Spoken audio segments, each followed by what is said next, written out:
Assalamualaikum warahmatullahi wabarakatuh. Halo, apa kabar siswa semua? Jumpa lagi di Skill Ngerjain Soal bareng EduSkill. Selamat datang di EduSkills, channel edukasi kekinian yang bantu kamu naik level dalam ngerjain soal. Nah, hari ini kita akan mengerjakan 65 soal IPS untuk SMP atau MTS kelas 7 semester 6. Semoga nanti akan bisa membantu Anda semua dalam mengerjakan soal pada ujian semester nanti. Yuk, siapkan diri Anda, kita akan kerjakan soal bersama-sama. Kita mulai dengan soal nomor 1. Nah, yuk kita jawab bersama-sama ya.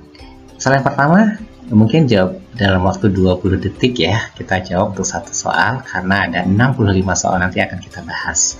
Nah, soal pertama, keberhasilan utama Ratu Kalinyamat saat memimpin Jepara adalah A. Menaklukkan kerajaan Mataram, B. Membangun armada laut yang kuat untuk melawan Portugis, C. Mengembangkan industri gula di pesisir utara Jawa, atau D. Menjadi penguasa pertama di wilayah Jepara. Baik, silakan dijawab dalam waktu 10 detik. Tapi Anda semua, kita ketahui bahwa Ratu Kalinyamat ini merupakan salah seorang pemimpin wanita ya, seorang pemimpin wanita tangguh dari Jepara, di mana beliau ini membangun kekuatan laut dan mengirimkan armada untuk menyerang Portugis di Malaka. Nah, jadi keberhasilan utama dari Ratu Kalinyamat adalah A. Menaklukkan kerajaan Mataram, B. Membangun armada yang kuat untuk melawan Portugis, atau C. Mengembangkan industri gula di pesisir utara Jawa, atau D. Menjadi penguasa pertama di wilayah Jepara. Nah, jadi jawaban yang benar adalah B. Membangun armada laut yang kuat untuk melawan Portugis. Nah, kita lanjut ke pertanyaan yang kedua. Pertanyaan berbahasa Inggris. What was Queen Kalinyamat's major contribution to Indonesian maritime history? Nah, ini pertanyaan bersama ya. What was Queen Kalinyamat's major contribution to Indonesian maritime history? Nah, jadi apa yang menjadi major contribution ya, kontribusi utama dari Ratu Kalinyamat ini? A. She built a modern port in Surabaya. B. She created a strong naval fleet to fight the Portuguese. Or C. She opened trade with Dutch colonies. Or D. She led an expedition to Aceh. Nah, jadi apa yang menjadi major contribution-nya? Yang A. She built a modern port, dia mendirikan, membangun sebuah port ya, pelabuhan modern di Surabaya. Salah ya, bukan. She created a strong naval fleet to fight Portugis, dia membangun armada yang kuat untuk melawan Portugis. Ya, ini tadi kita simpan dulu ya. She opened trade with Dutch colonies, kemudian menciptakan hubungan dagang dengan Belanda. Ini kurang tepat. She led an expedition to Aceh, kemudian memimpin ekspedisi ke Aceh, ini juga kurang tepat. Jadi the correct answer is she created a strong naval fleet to fight the Portuguese. Nomor 3, pertanyaan yang benar tentang Ratu Kalinyamat adalah, ya kembali saya ulang lagi, kira-kira apa jawabannya? Apakah pendiri kota Pontianak dan sekitarnya? Tidak ya. Kemudian, salah seorang penguasa pesisir pantai utara Jawa. Oke, ini benar. Yang berhasil membangun angkatan laut. Kita simpan dulu. C. Pendiri kota Jepara, Pati, dan Rembang. Bukan ya. Kan? Kemudian merupakan satu-satunya pahlawan perempuan paling berpengaruh di Indonesia. Tidak. Jadi jawabannya adalah salah seorang penguasa pesisir pantai utara di Jawa yang berhasil membangun angkatan laut. Baik, kita ke pertanyaan nomor 3. Ya, ke pertanyaan nomor 4 ya. Baik. Nah, siapakah Sultan Nuku dan apa peran pentingnya dalam sejarah Indonesia? Nah, kita ketahui bahwa Sultan Nuku ini merupakan salah seorang pahlawan ya, yang telah berjuang menghadapi penjajah. Apakah raja dari kerajaan Banjar yang menentang VOC? Bukan ya, ini Nuku, Sultan Nuku bukan dari Banjar ya, ini salah. Kemudian pahlawan dari Tidore yang melawan Belanda dan VOC, ya benar. Oke, ini ada kata Tidore dan melawan Belanda. Ini kita simpan dulu. Kemudian Raja Aceh yang membangun angkatan laut besar, bukan, beliau bukan raja dari Aceh. Nah, ini salah ya. Pendiri kota Pontianak yang membangun masjid, kan? Ini juga salah. Jadi jawaban benar adalah Sultan Nuku adalah pahlawan dari Tidore yang melawan Belanda dan VOC. Oke. What is Sultan Nuku best known for? Apa yang membuat Sultan Nuku itu dikenal oleh orang? A. Establishing a large trade network in Kalimantan. Tidak ya, karena tadi dia berasal dari Tidore ya, bukan dari Kalimantan. Ratu ini jadi salah membangun sebuah jaringan perdagangan yang luas di Kalimantan. Tidak. Building a naval fleet in Aceh, telah membangun angkatan laut yang kuat di Aceh. Tidak. Leading a resistance against colonies in Tidore. Oke, ini kata kuncinya Tidore. Merupakan seorang pemimpin yang berani menghadapi Belanda di Tidore. Kita simpan dulu.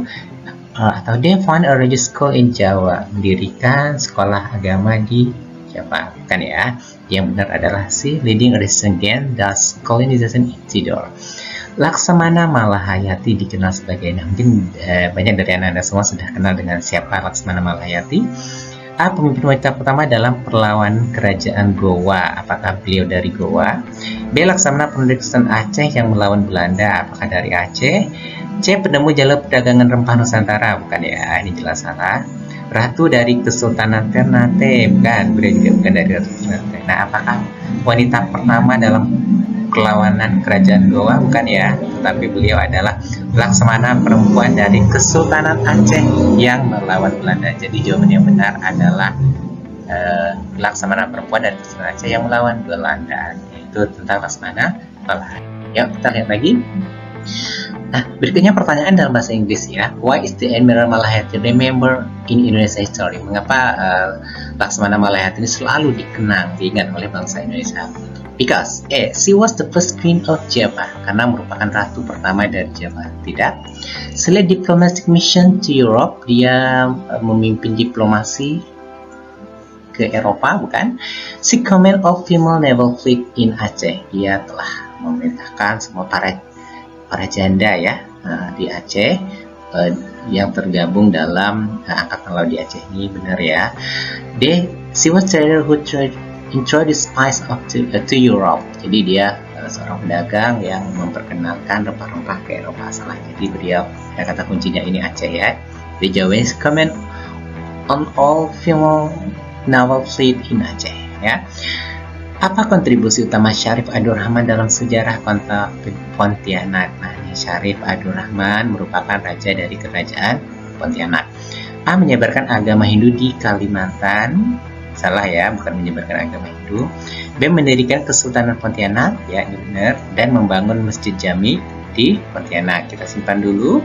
Memimpin ekspedisi pelayaran ke Maluku, bukan, karena beliau dari Pontianak. Oke, mendirikan pelabuhan militer di Samarinda, juga bukan. Jadi jawabannya adalah mendirikan Kesultanan Pontianak dan membangun Masjid Jami. Oke, sekarang soal berbahasa Inggris.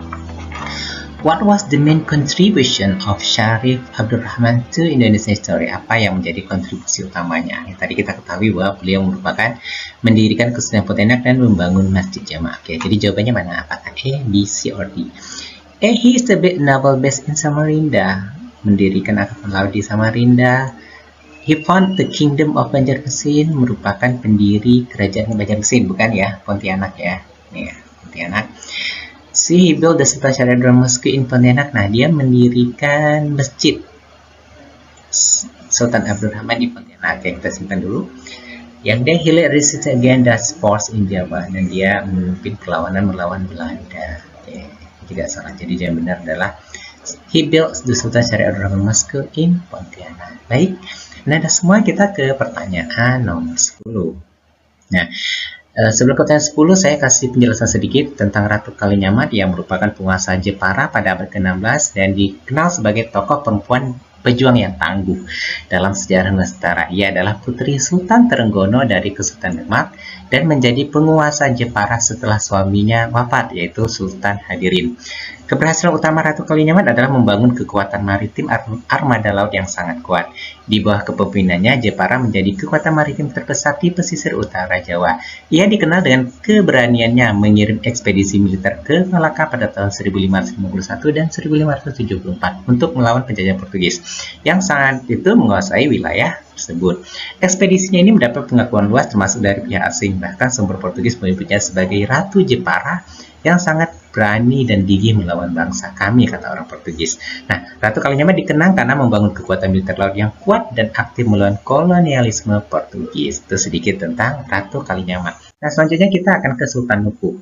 Sultan Nuku atau nama lainnya adalah Sultan Muhammad Al-Mabus Amiruddin Shah adalah seorang pahlawan nasional yang berasal dari Kesultanan Tidore, Maluku Utara. Ia dikenal sebagai tokoh perlawanan terhadap kekuasaan kolonial Belanda dan Inggris yang berusaha menguasai wilayah Maluku.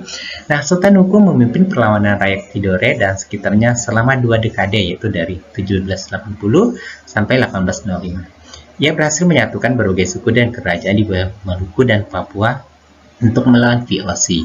Berkat kepemimpinannya, ia sempat merebut kembali kekuasaan Tidore dan diobatkan sebagai sultan. Perjuangannya menjadi simbol semangat perlawanan rakyat Indonesia terhadap penjajahan asing, khususnya di wilayah timur Indonesia.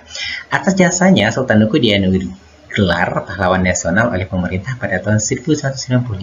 Sultan Nuku adalah pendiri Tidore yang mengambil peran terhadap Belanda dan VOC, menjadikannya tokoh penting dalam sejarah perjuangan kemerdekaan Indonesia, khususnya di wilayah Maluku.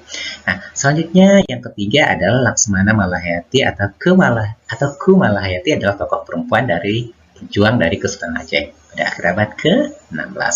Ia dikenal sebagai Laksmana perempuan pertama di dunia. Ingat, jadi Laksmana Malahayati adalah Laksmana perempuan pertama di dunia dan merupakan sosok penting dalam sejarah maritim Indonesia. Setelah suaminya gugur dalam pertempuran melawan Portugis, Malahayati memimpin pasukan laut yang seluruhnya terdiri dari perempuan janda prajurit yang dikenal dengan sebutan Inombale. Ia memimpin perlawanan terhadap Portugis dan Belanda di perairan Aceh serta menjaga kedaulatan Laut Nusantara. Selain kepemimpinannya di medan tempur, Malahayati juga melakukan diplomasi seperti menerima utusan Belanda, Cornelis de Houtman, dan mengatur perdamaian dengan Inggris. Laksmana Malahayati dikenang dalam sejarah Indonesia karena memimpin armada laut perempuan di Kesultanan Aceh, menjadikannya pelopor militer perempuan dalam sejarah Indonesia dan dunia. Kemudian terakhir adalah Syarif Abdurrahman Al-Qadri, merupakan tokoh penting dalam sejarah Kalimantan Barat, khususnya sebagai pendiri kota Pontianak dan Kesultanan Pontianak pada tahun 1771.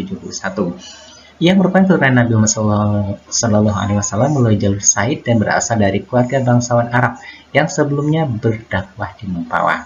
Dalam perjalanannya menyebarkan Islam, ia mendirikan Kesultanan Pontianak di muara Sungai Kapuas. Salah satu kontribusi besar Syarif Abdurrahman adalah membangun Masjid Jami Sultan Abdurrahman di Pontianak yang kini menjadi salah satu masjid tertua dan bersejarah di Kalimantan.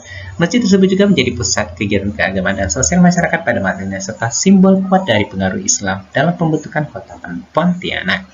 Syarif Abdurrahman berperan penting sebagai pendiri Kesultanan Pontianak dan membangun Masjid Jami, menjadinya tokoh sentral dan sejarah perkembangan awal kota Pontianak. Nah, itu sejarah ringkas 4 pahlawan nasional yang kita pelajari di semester ini. Lanjut berikutnya di soal nomor 10. Kegiatan yang termasuk dalam proses produksi. Ingat, ini kata kuncinya adalah produksi.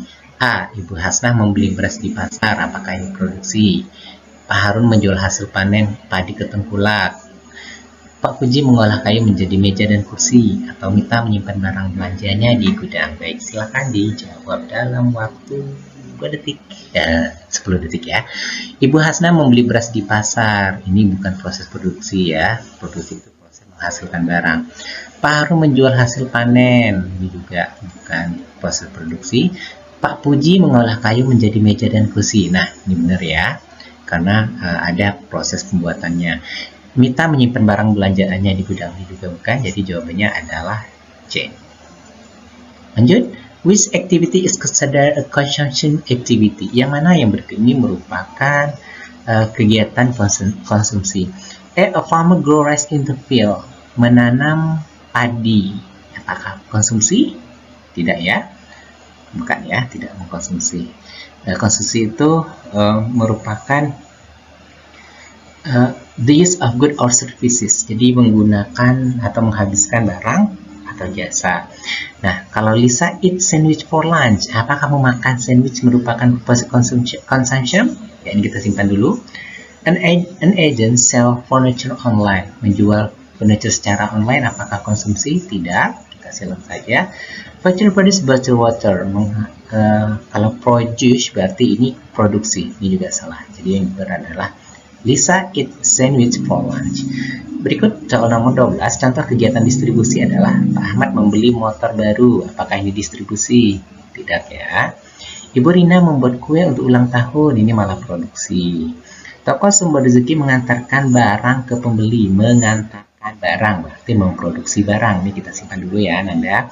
Andi memakan buah hasil panen, ini konsumsi. Oke, jadi jawaban yang benar adalah toko sumber rezeki mengantarkan barang ke pembeli. Next, selanjutnya ke pertanyaan nomor 13. Which of the following represent a production activity? Yang mana menunjukkan proses dari kegiatan produksi. Maya buy snack at a store. Membeli snack at a store. Ini bukan proses produksi ya. Produksi adalah menghasilkan barang. Oke, berarti salah. Kemudian David deliver good to consumer, menyampaikan, mengantar barang, berarti ini produksi. Ini juga salah ya. Oke, ini salah juga. Kemudian Tom eats dinner at a restaurant, ini juga salah karena ini merupakan proses dari konsumsi. A carpenter built a wooden cabinet. Oke, seorang carpenter membuat lemari kayu. Oke, ini proses produksi. Jadi jawabannya adalah D, proses produksi. Oke, selanjutnya kita ke soal nomor 14 ya. Soal nomor 14.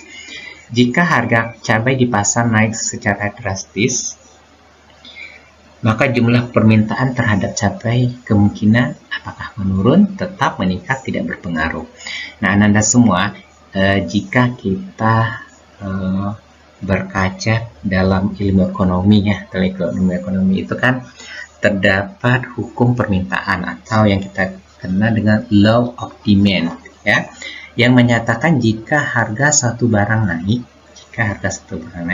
maka jumlah permintaan terhadap barang tersebut cenderung menurun, dan sebaliknya jika harga terhadap barang tersebut turun, maka jumlah permintaan akan meningkat dengan asumsi faktor-faktor lain tetap ya. Jadi jika harga cabai di pasar naik ya,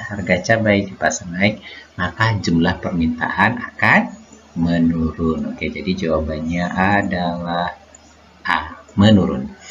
What happened to the supply? Apa yang terjadi dengan penawaran jika penawaran sebuah produk jika harga dari produk tersebut meningkat? Asumsikan bahwa faktor yang lain remain constant ya, tetap, harga yang lain tetap. Nah, apa yang terjadi pada penawaran jika harga sebuah barang naik? Apakah penawaran akan meningkat, menurun, decrease, atau barang akan tetap, penawaran zero, atau penawarannya increase? Nah, oke. Menurut hukum penawaran ya, ketika harga suatu produk meningkat, biasanya produsen lebih bersedia untuk memproduksi dan menjual lebih banyak produk tersebut. Nah, ini kenapa? Karena untuk memaksimalkan keuntungan. Nah, oleh karena itu jumlah yang ditawarkan meningkat ya. Jadi ketika apa yang terjadi dengan penawaran barang jika harga barang meningkat. Nah, jika harga barangnya naik, biasanya ya barang yang ditawarkan kan lebih meningkat, supply increase. Nah, kenapa? Karena produsen lebih ingin mencari keuntungan yang sebanyak. Jadi penawarannya terhadap barang tersebut meningkat, supply increase ya. Oke, baik, selanjutnya kita ke soal nomor 16.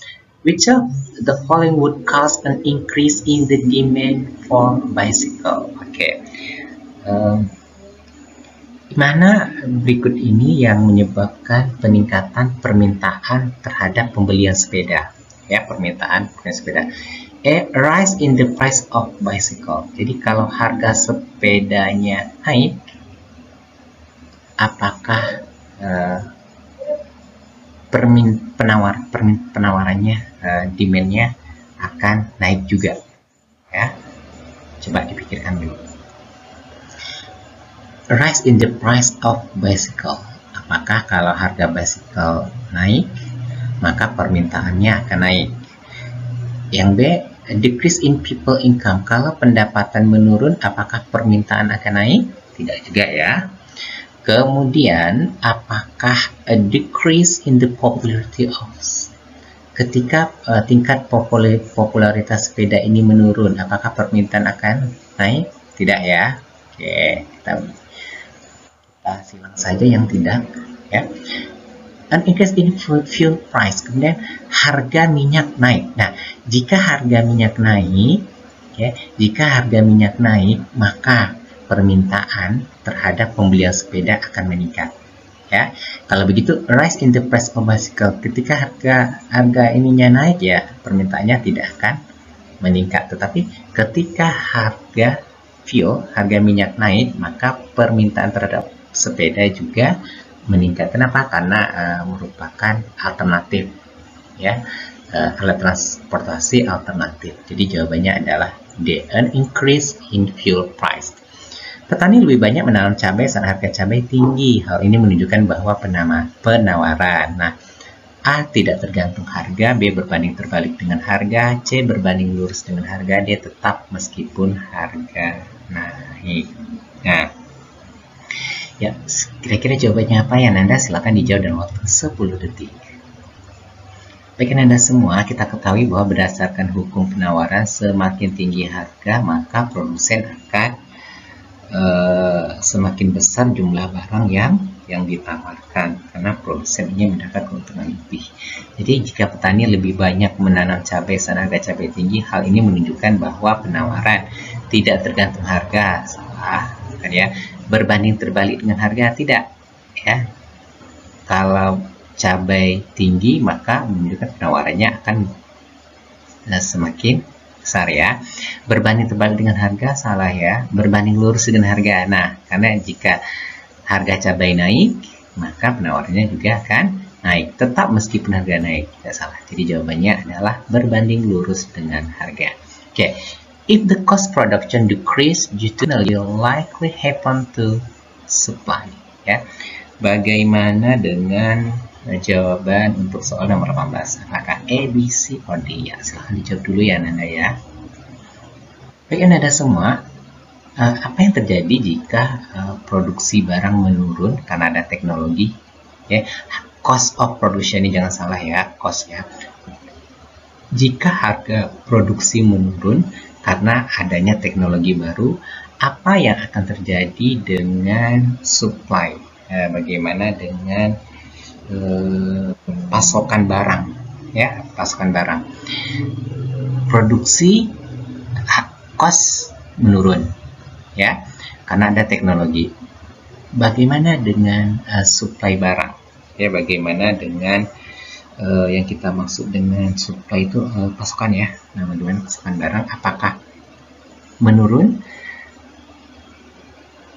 Cost, harga produksi turun, maka menyebabkan pasokannya akan menurun? Tidak, tentu pasokannya jadi lebih banyak. Kemudian pasokannya akan meningkat. Oke, yang kita simpan dulu. Akan sama? Tidak ya, karena murah tentu pasokannya menjadi semakin banyak. Akan berhenti? Tidak. Jadi jawaban yang benar adalah akan ikut meningkat. Jadi jawabannya adalah B. Lanjut ke pertanyaan nomor 19. Perhatikan pertanyaan berikut. Oke, 30 detik ya untuk menjawab soal nomor 19. Kita baca dulu pertanyaan. Pertanyaan yang benar mengenai harga keseimbangan ditunjukkan oleh nomor. Oke, harga keseimbangan. Oke. A, jumlah barang yang ditawarkan sama dengan jumlah barang yang diminta. Nah, jika jumlah barang yang ditawar sama dengan jumlah barang yang diminta, berarti ini disebut dengan harga keseimbangan. Oke, ini berarti harga keseimbangan. Kemudian terjadi pada titik potong kurva permintaan dan kurva penawaran. Nah, jika bertemu pada titik perpotongan, ini juga merupakan harga keseimbangan. Harga di pasar tidak mengalami perubahan dalam waktu singkat. Nah, ini juga akan mempengaruhi harga keseimbangan jika harga di pasar tidak berubah dalam waktu singkat. Permintaan melebihi penawaran, ini bukan ya. Ini harga tidak akan stabil, tidak akan seimbang. Nah, jadi pernyataan yang benar nih, harga keseimbangan ditunjukkan oleh nomor 1, 2, dan 3. Oke, kita ke pertanyaan nomor 20. Which of the following best describe the concept of equilibrium price atau harga keseimbangan di pasar? Oke. It occurs when the quantity demand exceed the quantity supply. It is the price where supply equal demand. It leads to persistent in the market, or It is set only by government regulation. Oke, silahkan dijawab dulu dalam waktu 30 detik. Oke, kita ingat tadi ya, harga keseimbangan itu ketika harga barang sama dengan jumlah barang yang diminta. Kalau ini occur terjadi ketika quantity exceed in the quantity supply. Nah, ini berarti tidak seimbang ya, berarti ini bukan jawabannya ya, karena exceed the quantity supplied. Kemudian yang B, it is the price where supply equal demand. Nah, ketika dia equal, sama, ini tadi ya, ditawarkan sama. Nah, ini kita simpan dulu. Yang C, it lead to persistent shortage in the market. Ya, jadi lebih persistent shortage in the market. Ya, ini juga tidak seimbang. Kemudian, it's set only by government regulation. Ini merupakan diatur oleh regulasi pemerintah. Ini tidak salah. Jadi jawaban yang benar adalah it is the price where supply equals. Ini kata kuncinya sama dengan equal demands. Baik, selanjutnya ke pertanyaan 21. Daerah yang paling banyak menghasilkan minyak bumi dan batu bara adalah Sumatera benar, Papua tidak, Kalimantan benar, Jawa bukan, Maluku bukan, Kalimantan benar. Kalau begitu jawaban yang benar adalah Sumatera dan Kalimantan. Langkah yang tepat yang dapat dilakukan untuk menghemat penggunaan minyak bumi adalah menggunakan sepeda untuk beraktivitas, bisa jadi beralih ke sumber alternatif, ini bisa jadi juga mengikuti program konversi gas ke alam, menggunakan dari PLTD secara berlebihan, ini jelas salah. Mengikuti program konversi ke gas alam, tidak semua ya bisa terlibat dalam konversi ini, jadi ini bukan hal yang efisien bisa kita lakukan. Menggunakan sepeda untuk beraktivitas, tidak semuanya harus menggunakan sepeda ya, karena ini bersifat terbatas untuk jaraknya dan kemampuan kita. Kalau gitu, apa yang bisa kita lakukan untuk menghemat penggunaan minyak bumi? Beralih ke sumber alternatif ya, sumber energi alternatif. Hutan berfungsi sebagai penyaringan air yang menyerap ke dalam tanah dan menyimpan air sebagai cadangan. Pernyataan tersebut merupakan fungsi hutan. Nah, ada penyaring air, kemudian menyimpan air. Oke, apakah orologis, hidrologis, klimatologis, atau strategis? Oke, jawabannya adalah hidrologis. Namun apa itu orologis, klimatologis, dan strategis? Kita cek slide berikutnya.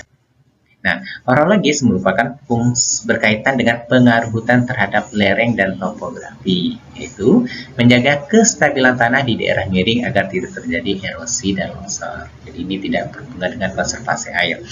Kemudian hidrologis, ini tadi jawabannya, merupakan fungsi hidrologis hutan berhubungan dengan pengaturan tata air, termasuk menyerap air hujan, menyaringnya, dan menyimpannya sebagai cadangan air tanah. Hutan berperan sebagai spon alami dalam siklus hidrologi, makanya tadi jawabannya adalah hidrologis. Kemudian klimatologis ini berkaitan dengan pengaruh hutan terhadap iklim dan cuaca, seperti menjaga suhu udara dan kelembapan. Lalu ada strategis, fungsi strategis adalah fungsi umum yang mencakup berbagai manfaat pendidikan secara keseluruhan, termasuk sosial ekonomi dan ekologi. Baik, Anda semua, kita ke pertanyaan nomor 24. Pernyataan yang paling tepat mengenai bonus demografi. Ingat ya, bonus demografi ini ketika usia produktif itu lebih banyak ya, Anda semua ya, dari usia dan produktif. Kekurangan tenaga kerja produktif. Bukan pernyataan yang benar ya, yang paling tepat ya. Usia produktif lebih banyak dari non produktif. Oh ya, ini oke, kita simpan dulu. Peningkatan hasil produksi jelas salah. Konsumsi meningkat tanpa peningkatan produksi juga salah. Oke, jadi jawaban yang benar adalah usia produktif lebih banyak dari non produktif. Oke. Kemudian kita ke soal 25. Toponomi kota Salatiga dipengaruhi oleh aspek apakah kebudayaan, kemasyarakatan, perwujudan, atau keagamaan. Nah, kalau berbicara tentang toponomi ya kota Salatiga, kita ketahui bahwa toponomi ini merupakan yang mempelajari asal-usul ya Anda semua ya, nama satu tempat termasuk kota. Nah, dalam kasus kota Salatiga, nama ini secara etimologis berasal dari Salah dan Tiga. Nah, berdasarkan legenda dan sejarah, kata Salatiga ini berasal dari kisah raja ya, atau penguasa yang menghukum 3 orang karena bersalah, makanya Salah dan Tiga. Kemudian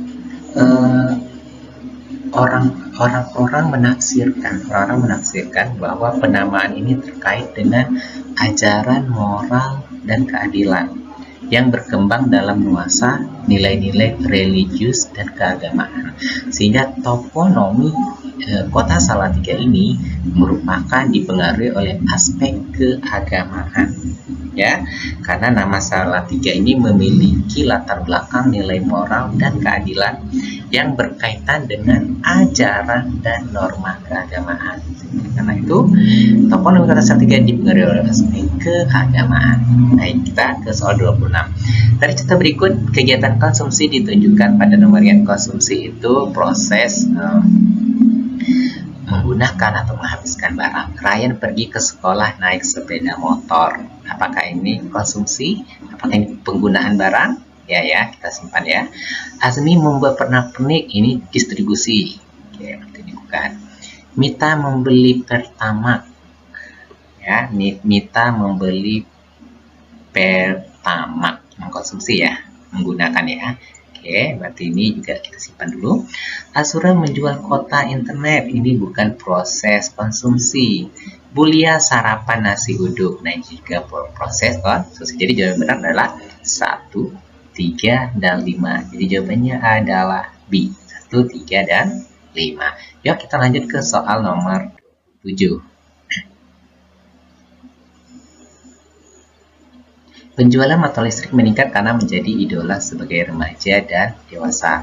Sejak harga BBM naik, permintaan kendaraan menurun. Oke, faktor yang mempengaruhi permintaan ditunjukkan pada nomor. Oke, penjualan motor listrik meningkat karena menjadi idola bagi remaja dewasa. Ini kan penjualan meningkat, arti penjualan meningkat ini berhubungan dengan permintaan. Oke, berarti 1 ini benar ya. Tuh. Kemudian, sejak harga BBM naik, permintaan kendaraan menurun. Berarti ini juga berhubungan dengan permintaan. Kita simpan dulu. Kemudian, akibat kenaikan harga kedelai, tempe, dan tahu yang dijual, Pak Budi berkurang. Ini juga berhubungan dengan permintaan tempe dan tahu. 4. Warung nasi di depan sekolah menyediakan masakan khas Padang. Ini bukan termasuk dari proses permintaan. Selain makan siang, kan selalu menyediakan aneka alat tulis. Jadi jawaban yang benar adalah 1, 2, dan 3. Jadi jawabannya adalah A. Baik, kita ke soal nomor 28. Indonesia merupakan negara yang kaya akan perbedaan. Berikut perwujudan diferensiasi dalam masyarakat Indonesia kecuali. Oke. Peranan sosial, suku, agama. Oke. Bahasa, benar, Indonesia berdiferensiasi, berbeda dalam segi bahasa. Kemudian suku juga berbeda dari suku. Bahkan agama berbeda. Jadi, karena pertanyaan kecuali, jawabannya adalah A, peranan sosial. Berikut yang termasuk potensi kemaritiman. Ingat pertanyaannya, kemaritiman wilayah Indonesia. Ada potensinya. Oke. Potensi kemaritiman wilayah Indonesia adalah A, keindahan wisata alam yang tidak diminati sampai ke mancanegara. Jelas salah ya. Tidak diminati. Karena tidak diminati berarti ini bukan potensi. Tenaga kerja andal yang dapat menciptakan mesin-mesin produksi. Benar, tapi ini tidak spesifik ke kemaritiman. Jadi ini salah. Perkembangan perusahaan manufaktur yang memproduksi kebutuhan pangan dunia. Tidak juga ya. Tidak berhubungan, tidak relevan dengan kemaritiman. Atau D, ketersediaan bahan pangan dari sektor perikanan yang bernilai tinggi. Nah, ini baru ada kaitannya dengan kemaritiman atau kelautan wilayah Indonesia. Jadi jawabannya adalah D, ketersediaan bahan pangan dari sektor perikanan yang bernilai tinggi. Yuk kita ke soal nomor 30. Nah, toponomi. Tadi sudah saya jelaskan bahwa toponomi adalah bagian ilmu linguistik yang berkaitan pada pengetahuan nama tempat. Di bawah ini yang bukan merupakan toponomi suatu tempat adalah A, menentukan lokasi suatu tempat, B, menyematkan ciri khas suatu tempat, C, mengidentifikasi suatu tempat, D, sebagai promosi tempat wisata. Menentukan lokasi, bukan menentukan lokasi ya. Menyematkan ciri khas satu tempat. Oke, ini kita simpan dulu. C, mengidentifikasi satu tempat, bukan, atau D, sebagai promosi tempat wisata, bukan. Jadi jawaban benar adalah menyematkan ciri khas suatu tempat. Kita ke soal nomor 31. Kekayaan alam yang melimpah merupakan keuntungan tersendiri bagi Indonesia. Didukung letak geografis dan letak astronomis, wilayah Indonesia memiliki keanekaragaman kekayaan yang tidak dimiliki oleh bangsa lain. Kekayaan alam yang melimpah dapat digunakan untuk memenuhi kebutuhan hidup. Salah satu contoh pemanfaatan sumber daya alam. Oke, pemanfaatan sumber daya alam. A, Sumber daya manusia yang terampil sebagai faktor produksi utama. Apakah ini pemanfaatan sumber daya alam? Bukan, ini sumber daya manusia malah. Letak wilayah negara merupakan jalur lalu lintas perdagangan dunia sebagai penggerak ekonomi. Ini berhubungan dengan alam ya. Nah, letak wilayah berhubungan dengan alam. Ini kita simpan dulu. Kemudian matahari, gelombang angin, dan air sebagai sumber energi alternatif. Ya, ini salah ya, kan ya, tidak relevan. Bonus demografi sebagai jembatan untuk menuju pertumbuhan ekonomi. Benar sebetulnya antara C dan D, tetapi tidak spesifik ke sumber daya alam. Jadi yang benar adalah B. Letak wilayah yang merupakan jalur lintas perdagangan dunia sebagai penggerak ekonomi negara. 32. Contoh bentuk perubahan penggunaan lahan atau perubahan lahan sawah menjadi. Ini contoh bentuk perubahan ya. Kita ketahui bahwa seiring dengan berjalan proses industrialisasi, banyak lahan sawah menjadi lahan industri. Nah, itu yang terjadi sekarang ini. Baik, kita lanjut ke pertanyaan nomor 33. Makanan fungsional merupakan salah satu pengembangan industri pangan yang merupakan salah satu potensi Indonesia untuk menjadi negara maju. Berikut contoh makanan melalui penerapan teknologi pangan. Oke, ini berhubungan dengan teknologi. Kita mulai dari D. Aneka masakan mie yang menjadi idola setiap orang. Ini tidak spesifik ke teknologi pangan. Nasi goreng dengan aneka topping juga tidak relevan dengan teknologi pangan. Produk susu murni yang lebih banyak diminati masyarakat karena dinilai vitamin yang lebih tinggi. Produk susu murni ya, ini produk susu murni ya, susunya murni alami berarti tidak berhubungan dengan pangan. Kalau ini produk susu UHT diproses dengan pemanasan pada suhu tinggi, berarti menggunakan teknologi pangan. Jadi jawabannya adalah A. Selanjutnya kita ke pertanyaan nomor 34.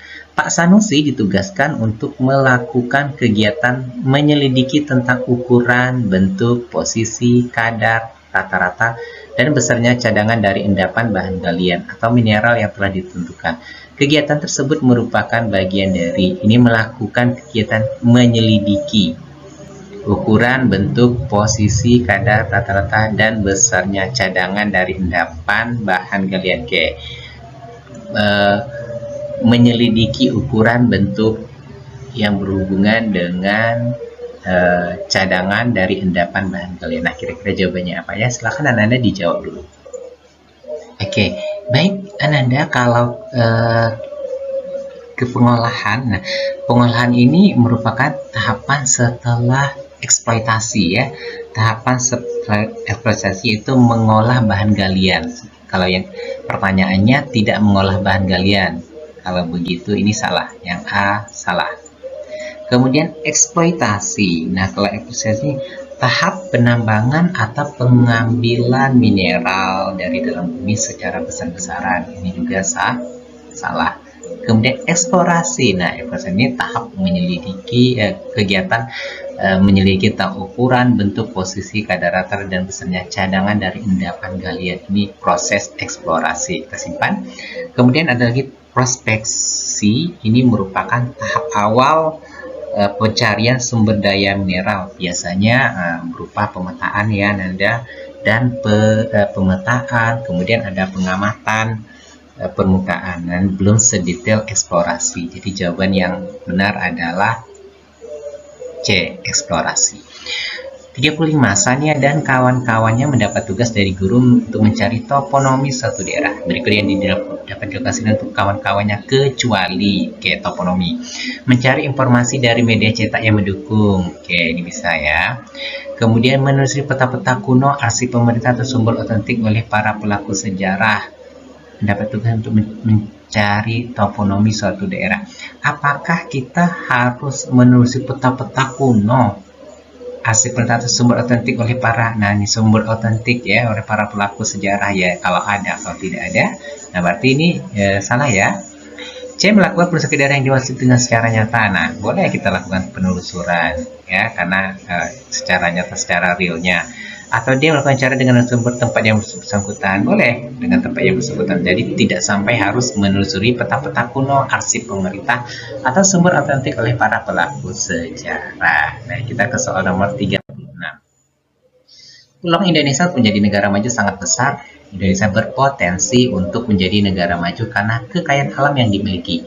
Berikut termasuk potensi Indonesia menjadi negara maju, kecuali potensi Indonesia menjadi negara maju. Lagi-lagi potensi. A. Keanekaragaman hayati sebagai sumber pangan dapat menjadi barang ekspor. Oke, keanekaragaman hayati. Oke, pertanyaan. Ini kecuali ya, jangan salah ya, kecuali. Keanekaragaman hayati sebagai sumber pangan dapat menjadi barang ekspor, benar sekali, ini potensi Indonesia. B. Bonus demografi sebagai alat untuk meningkatkan daya beli masyarakat, ya, karena banyak yang produktif ya, banyak yang usia produktif. Berarti bonus demografi sebagai alat untuk meningkatkan daya beli masyarakat, ini juga benar. C. Sumber daya tambang dan energi sebagai sumber daya terbarukan, ramah lingkungan dan tidak terbatas jumlahnya. Ini salah, kok tidak terbatas jumlahnya. Sumber daya tambang dan energi itu terbatas jumlahnya, jadi ini salah. Yang D. Sumber daya manusia yang andal sebagai tenaga kerja terdidik untuk menciptakan daya saing dengan negara lain dalam bidang teknologi. Oke, ini juga benar. Jadi jawaban yang benar adalah C. Kenapa? Karena kecuali sumber daya tambang dan energi sebagai sumber energi terbarukan, ramah lingkungan dan tidak terbatas jumlahnya, ini salah. Jadi yang kecualinya adalah C. 37 berikutnya merupakan ruas tujuan kegiatan ekonomi. Yang ditanya adalah tujuan konsumsi ditunjukkan pada nomor berapa. Oke. Menghabiskan atau mengurangi nilai guna barang atau jasa. Oke, ini tujuan konsumsi. Ya. Kemudian memperoleh keuntungan. Ini bukan tujuan dari konsumsi. Memenuhi kebutuhan hidup. Ini juga tujuan dari konsumsi. Memudahkan konsumen memperoleh barang atau jasa, bukan. Memudahkan mencapai kemakmuran hidup. Oke, ini kita simpan dulu ya. Oke, apa jawaban yang paling benar? Oke, yang jelas nomor 2 salah. Oke, salah. Ini salah. Nomor 4 juga salah. Ya, memudahkan konsumen memperoleh barang atau jasa, salah. Jadi jawaban yang benar adalah 1, 3, dan 5. Menghabiskan atau mengurangi nilai guna barang atau jasa, memenuhi kebutuhan hidup, dan mencapai kemakmuran hidup. Baik, jawabannya adalah 1, 3, dan 5. Pelaku ekonomi terdiri atas rumah tangga produsen, rumah tangga konsumen, pemerintah, dan masyarakat luar negeri. Benar sekali ya. Penerapan pelaku ekonomi sebagai produsen. Oke, produsen berarti menghasilkan ya. Adalah A. Demi tercukupnya kebutuhan dengan pendapatan Bu Sita memilih berbelanja di pasar. Berarti ini bukan produsen, bukan menghasilkan. Ini salah. Untuk memenuhi pesanan pelanggan, Pak Rano membuat set meja kursi bahan kayu jati. Ini produksi ya. Nah, ini produksi ya. Oke. Untuk pergi ke sana, Sandra menggunakan layanan ojek online. Ini konsumsi malah ya. Monica membeli masker di agen untuk memperoleh keuntungannya. Oke, ini juga salah. Jadi jawaban yang benar adalah untuk memenuhi pesanan pelanggan, Pak Ratno membuat set meja kursi berbahan kayu jati. Oke, jadi jawabannya adalah B. Kita ke soal nomor 39 dan 40. Baik, Anda semua, kita ke soal nomor 39. Pasar merupakan tempat pertemuan penjual dan pembeli. Itu pengertian pasar ya. Di pasar, penjual menyebutkan harga suatu barang, sementara pembeli dapat menawar barang, sehingga dapat menjadi kesepakatan harga antara penjual dan pembeli. Nah, pernyataan tersebut menunjukkan fungsi pasar, yaitu A. Tempat jual beli barang, B. Fungsi distribusi, C. Tempat promosi, D. Pembentukan harga. Adanya penyebutan harga, kemudian adanya tawar-menawar barang sehingga dapat mendapat kesepakatan harga. Jadi, fungsi pasar di sini bukan tempat jual beli barang saja, bukan hanya tempat promosi, atau bukan fungsi distribusi, tetapi sebagai tempat pembentuk harga. Kita ke soal nomor 40. Keberadaan hutan sebagai salah satu potensi sumber daya Indonesia membawa peranan penting dalam mendukung pembangunan ekonomi. Di Indonesia, kawasan hutan berdasarkan fungsinya dibedakan menjadi 3, yaitu konsumsi, hutan tropis, dan hutan produksi. Oke, jawabannya adalah hutan konservasi.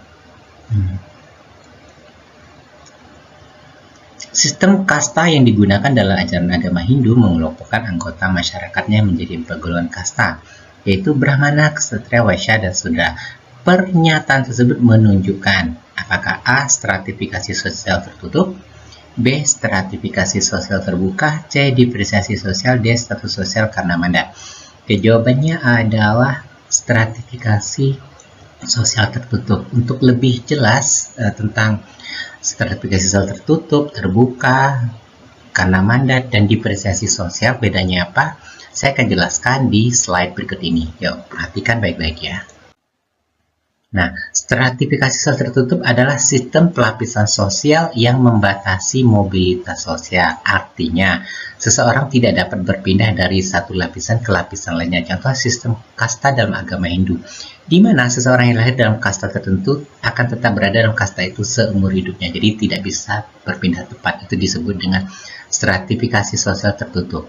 Sementara stratifikasi sosial terbuka adalah sistem pelapisan sosial yang memungkinkan mobilitas sosial baik naik ke atas maupun turun ke bawah berdasarkan kemampuan pribadi. Contoh, seseorang bisa saja menjadi kaya atau miskin tergantung usahanya. Lalu ada diferensiasi sosial, ini yang tadi kita bahas ya, adalah perbedaan horizontal, yaitu perbedaan antara individu tanpa menunjukkan tingkat lebih tinggi atau rendah. Jadi dia tidak ada kelasnya. Nah, seperti suku, agama, jenis kelamin atau profesi.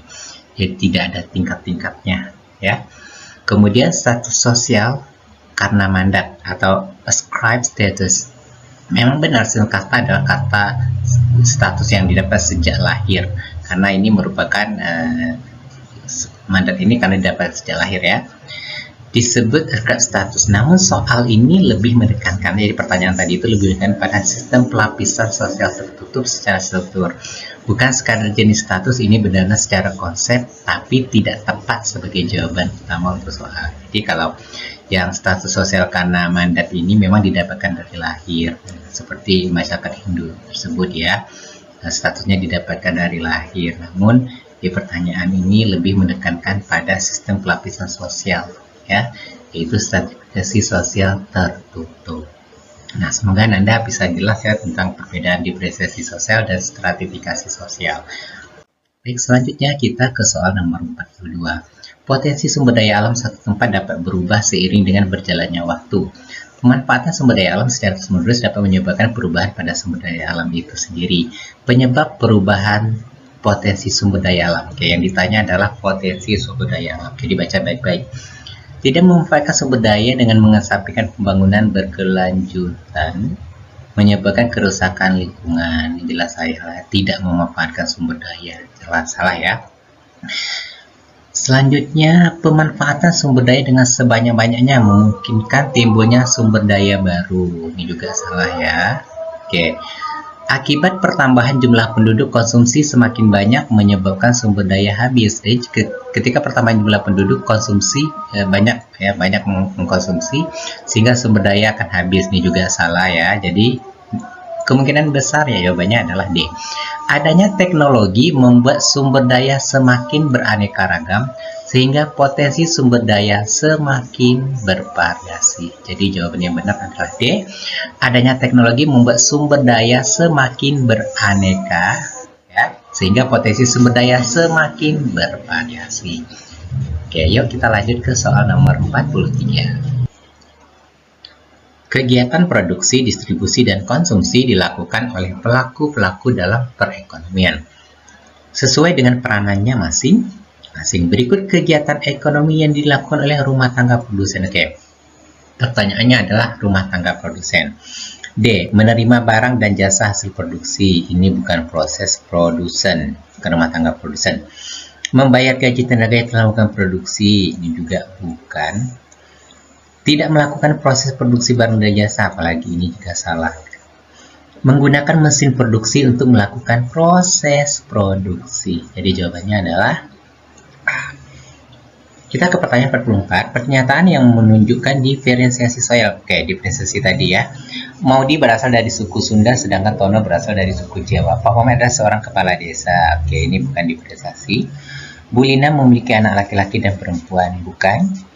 Arman beragama Islam sedangkan Arya berbangsa Indonesia. Ini agama, ini bangsa. Berarti ini tidak relevan. Maudi berasal dari suku Sunda, dipresentasi ya. Sementara Tono berasal dari suku Jawa. Jadi jawabannya adalah A.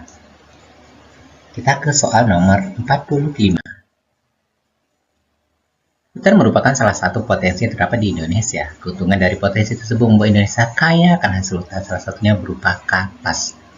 Oleh karena itu, perkembangan industri tekstil di Indonesia lebih unggul dibandingkan dengan negara lain. Untuk itu, Indonesia menjual tekstil ke negara Eropa. Kegiatan menjual tekstil Indonesia ke negara Eropa disebut. Oke, ketika melaksanakan proses menjual keluar, kalau impor ini ke dalam nih ya. Salah kita yang mengimpor. Kalau ekspor, benar, produsen menghasilkan, konsumen menggunakan. Jadi jawabannya adalah ekspor. Selanjutnya kita ke soal nomor 46. Fungsi uang dibedakan menjadi dua, yaitu satu fungsi asli dan satu fungsi turunan. Berikut yang termasuk penerapan fungsi asli uang. Oke. Nah, untuk fungsi asli uang ini, Anda semua ya, kan ada dua. Yang pertama disebut dengan fungsi asli uang. Yang kedua kita sebut dengan fungsi turunan. Nah, kalau fungsi asli ini merupakan alat tukar, ya. Alat tukar yang ditanya adalah fungsi asli. Fungsi asli uang yang pertama sebagai alat tukar, yang kedua sebagai satuan hitung. Nah, mana yang merupakan alat tukar? Alat tukar dan satuan hitung. Oke. Lisa membeli 5 buku tulis, 1 buku tulis harga 4.000, Lisa bayar 20.000. Apakah ini alat tukar? Ya. Karena pindah tugas, Pak Surya menjual tanah yang di Bekasi dan akan dibelikan tanah di Riau. Ini merupakan fungsi turunan ya. Fungsi turunan uang, yaitu sebagai penimbun kekayaan. Sebagian gaji Sandra ditabung untuk memenuhi kebutuhan mendesak. Nah, ini juga fungsi turunan. Andra membayar utang bank sebesar, juga fungsi turunan, membayar utang, ini juga termasuk dalam fungsi turunan uang. Jadi fungsi asli itu adalah sebagai alat tukar dan alat hitung, alat pembayaran ya. Jadi jawabannya adalah A. Lisa membeli 5 buku tulis, 1 buku tulis harga 4.000, jadi Lisa membayar sebesar 20.000. Kemudian kalau fungsi turunan bisa sebagai merupakan alat penyimpanan, misalnya menyimpan kekayaan ya Nanda ya. Kemudian bisa sebagai alat pembayaran utang, kemudian bisa sebagai alat pemindahan kekayaan, misalnya menjual membeli barang. Kemudian bisa lagi alat penimbun kekayaan, misalnya menyimpan uang ya sebagai kekayaan untuk masa depan. Itu merupakan fungsi turunan. Nah, nomor 47. Indonesia merupakan negara yang kaya akan keragaman budaya. Berikut adalah salah satu faktor penyebab keragaman budaya di Indonesia. Nah, apa yang menyebabkan keragaman budaya di Indonesia? Ya. Yang pertama, masyarakat Indonesia mudah menerima budaya baru.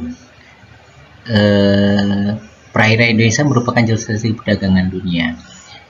Indonesia merupakan negara bekas penjajahan bangsa lain. Masyarakat Indonesia membawa budaya asing dari dalam negeri. Ini salah. Bukan masyarakat Indonesia membawa budaya asing, tetapi budaya asing yang berasimilasi masuk ke Indonesia. Kenapa orang asing mudah datang ke Indonesia? Karena ini, Indonesia merupakan negara, perairan Indonesia merupakan negara jalur strategis perdagangan dunia. Jadi oleh karena itulah maka Indonesia mempunyai keragaman budaya, karena berawal dari letak Indonesia yang merupakan jalur strategis perdagangan dunia, sehingga terjadi berbagai macam pencampuran budaya. Jadi jawabannya adalah perairan Indonesia merupakan jalur strategis perdagangan dunia. Ya, ini memicu terjadinya keragaman budaya di Indonesia. Kita ke soal nomor 48. Kita ke pertanyaannya saja. Penerapan ekonomi digital ditunjukkan pada nomor. Nah, pada nomor mana saja? Susanti lebih senang membeli peralatan sekolah dengan marketplace. Nah, ini berarti menggunakan digital. Kemudian Pak Sabar ke bank mentransfer uang sakuananya yang kuliah di Jakarta. Dia yang ke bank, tidak menggunakan digital ya, berarti ini tidak. Ya, dia ke bank untuk mentransfer uang, berarti yang melakukannya adalah orang bank ya. Tiga, Mutia menggunakan ojek online. Nah, ini juga melalui proses digitalisasi. Pesannya melalui digital. Meskipun menyediakan kris, Bu Prapti memilih membayar dengan uang tunai. Ini jelas tidak digital. Ya. Selain membuka toko offline, Bu Santi juga memasarkan produk melalui marketplace. Nah, melalui online, berarti ini digital. Jadi jawabannya adalah 1, 3, dan 5. Oke, jawabannya adalah C. 49. Dalam kegiatan ekonomi, seorang konsumen akan memperoleh pendapatan.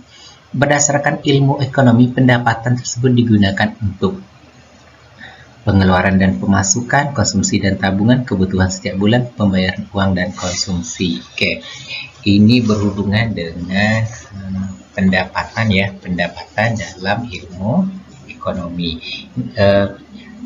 Dalam ilmu ekonomi ya, Nanda semua ya, income atau pendapatan merupakan uang atau imbalan yang kita terima ya, dari hasil kerja, usaha, ataupun investasi. Nah, pendapatan ini kemudian digunakan untuk dua hal. Ini di dalam ilmu ekonomi ya. Yang pertama konsumsi, di mana digunakan untuk memenuhi kebutuhan sehari-hari seperti makanan, transportasi, pendidikan, dan lain-lain. Kemudian yang kedua biasanya tabungan. Ya, sisa dari pendapatan setelah dikurangi konsumsi disimpan untuk kebutuhan mendadak, misalnya investasi atau masa depan. Ini jadi dalam ilmu ekonomi biasanya pendapatan tersebut digunakan untuk konsumsi dan tabungan. Baik, kita ke soal nomor 50.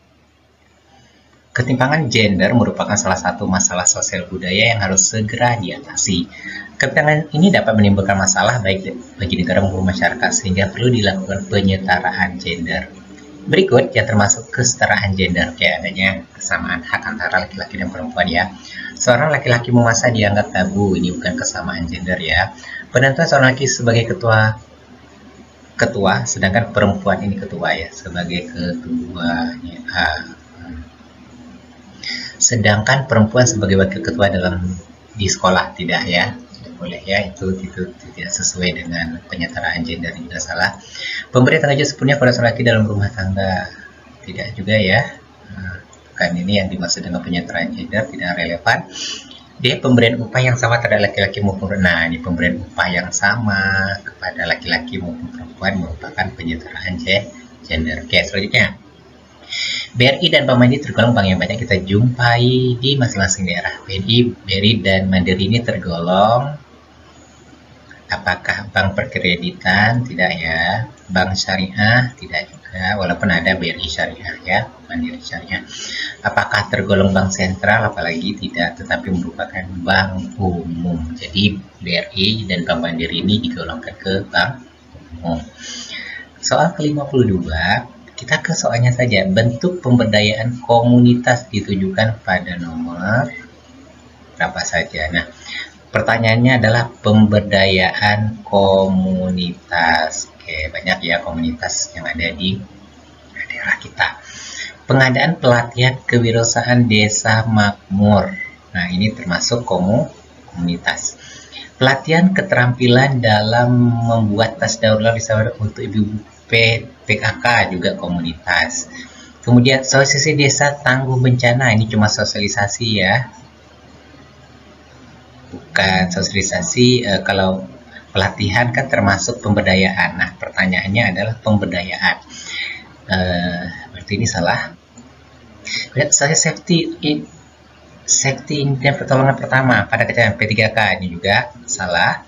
Kemudian pelatihan desain grafis bagi komunitas post crossing. Oke, jadi kalau dia pelatihan berarti berhubungan dengan pemberdayaan. Jadi jawabannya adalah 1, 2, dan 5. Baik, kita ke soal 53.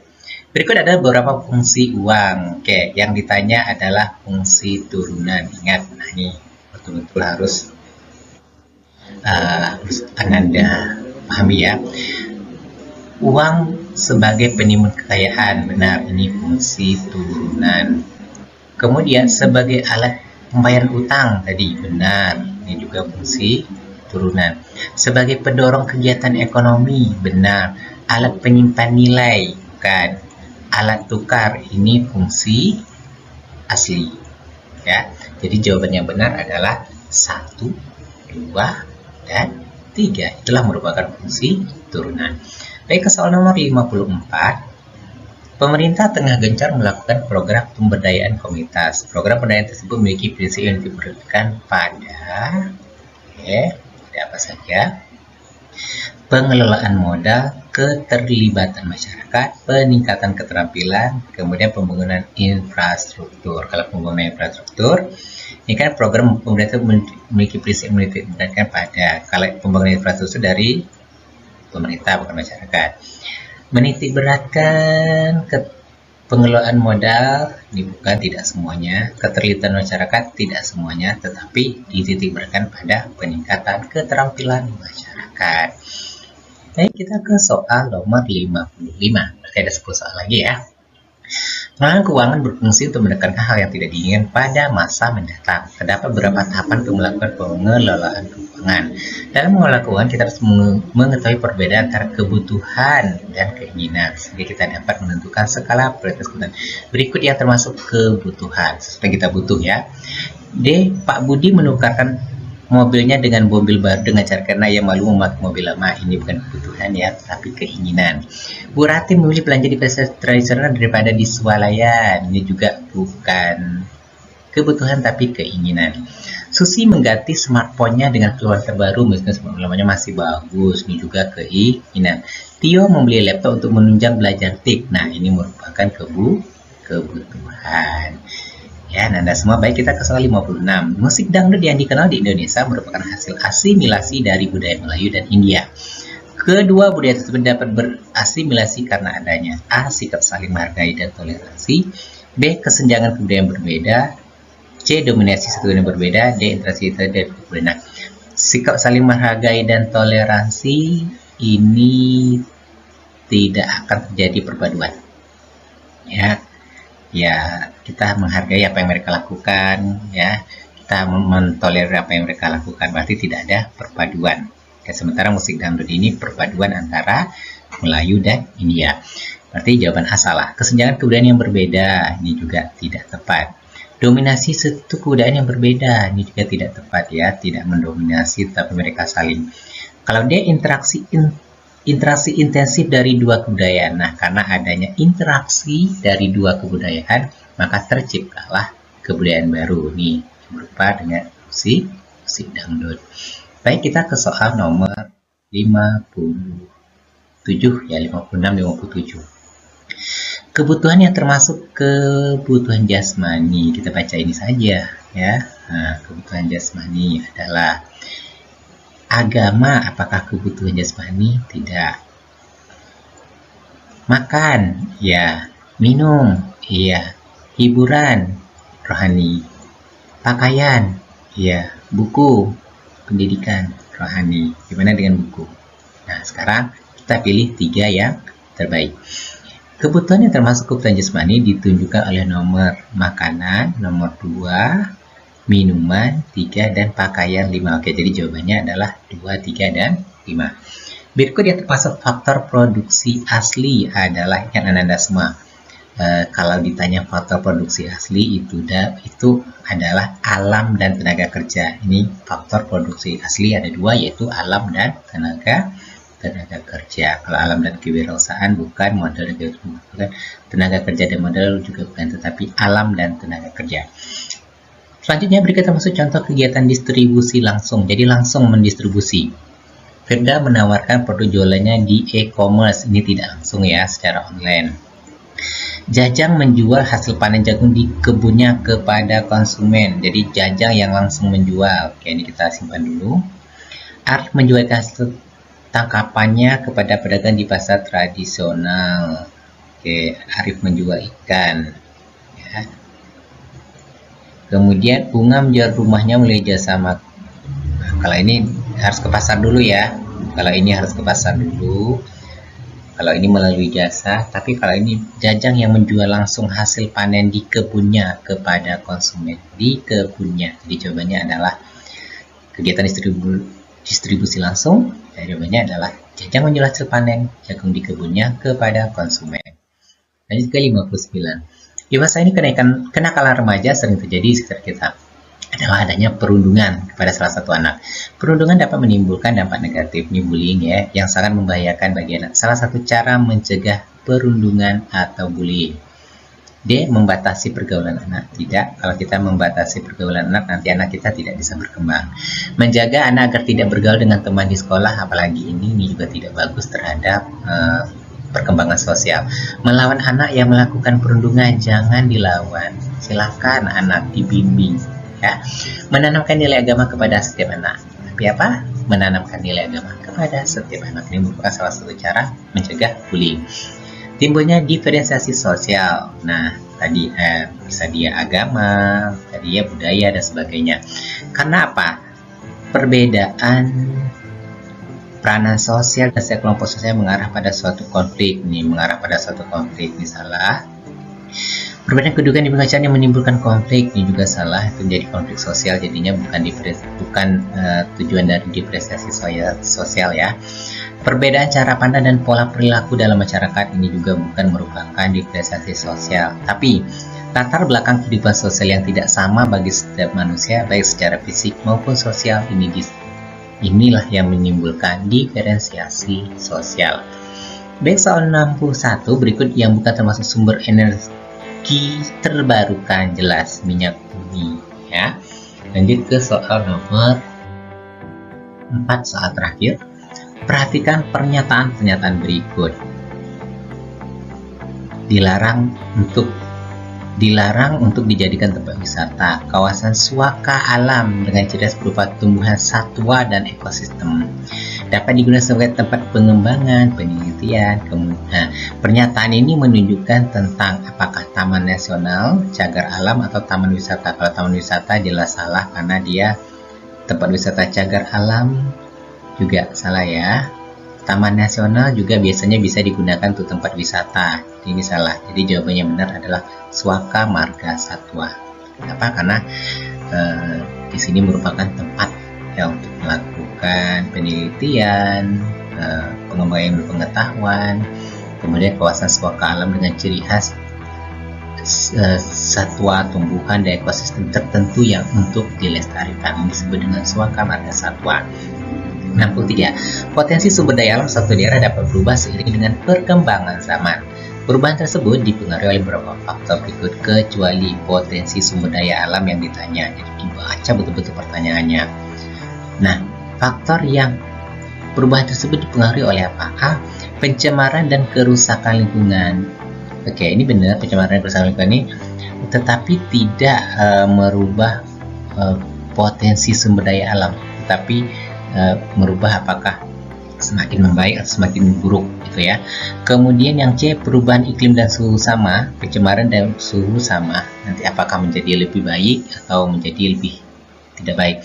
Eksploitasi sumber daya alam, nah ini juga akan menyebabkan alam itu menjadi lebih baik atau tidak baik ya, menjadi lebih baik atau tidak baik. Kemudian peningkatan jumlah penduduk, nah jelas potensi sumber daya manusia yang salah ya, yang bukan merupakan faktor kecuali. Oke. Pencemaran dan kerusakan lingkungan ini jelas tadi memiliki pengaruh terhadap sumber daya alam. Perubahan iklim dan suhu jelas berpengaruh terhadap sumber daya alam. Kemudian eksploitasi sumber daya alam jelas berpengaruh terhadap sumber daya. Tetapi peningkatan jumlah penduduk ini kecuali ya. Peningkatan jumlah penduduk ya jelas tidak memiliki potensi pengaruh pada sumber daya alam. Jadi dibaca betul-betul ya, dibaca betul-betul. Ternyata ini pertanyaannya tadi kecuali ya, kecuali kalau pencemaran dan kerusakan lingkungan, ini potensi sumber daya alamnya baik atau tidak baik. Perubahan iklim dan suhu juga alam akan menjadi lebih baik atau tidak baik. Begitu juga dengan eksploitasi dan sumber daya alam, ini sudah jelas. Kemudian peningkatan jumlah penduduk, ini merupakan jawaban untuk kecuali ya. 64 berdasarkan hubungannya dengan benda lain, alat pemuas kebutuhan dapat diberikan atas benda substitusi dan benda komplementer. Contoh benda komplementer. Komplementer ini saling menggantikan. Oke, minyak dan margarin tidak saling. Meja dan kursi saling menggantikan, sepatu dan sandal, pulpen dan pensil. Jadi berdasarkan hubungan dengan alat pemuas kebutuhan dapat diberikan atas benda substitusi dan benda komplementer ini saling melengkapi ya. Nah, saling melengkapi berarti meja Meja dilengkapi dengan kursi, sepatu menggantikan sandal, pulpen menggantikan pensil, minyak menggantikan margarin. Jadi jawaban yang benar, yang komplementer adalah meja dan kursi. Alat pemenuhan kebutuhan manusia berdasarkan hubungannya dengan barang lain saling menggantikan. Saling menggantikan disebut substitusi. Saling melengkapi disebut komplementer. Jadi jawabannya adalah substitusi. Baik, anak-anak semua berakhir sudah 65 apa 66 soal mata pelajaran IPS untuk semester genap. Semoga ini bisa membantu anak-anak dalam menjawab soal. Terima kasih atas perhatiannya. Tetap semangat dan jadilah siswa keren, jadilah siswa yang selalu the best untuk orang tua, untuk sekolah, dan untuk diri sendiri. Demikian. Terima kasih atas segala perhatiannya. Wabillahi taufiq wal hidayah. Wassalamualaikum warahmatullahi wabarakatuh. Goodbye.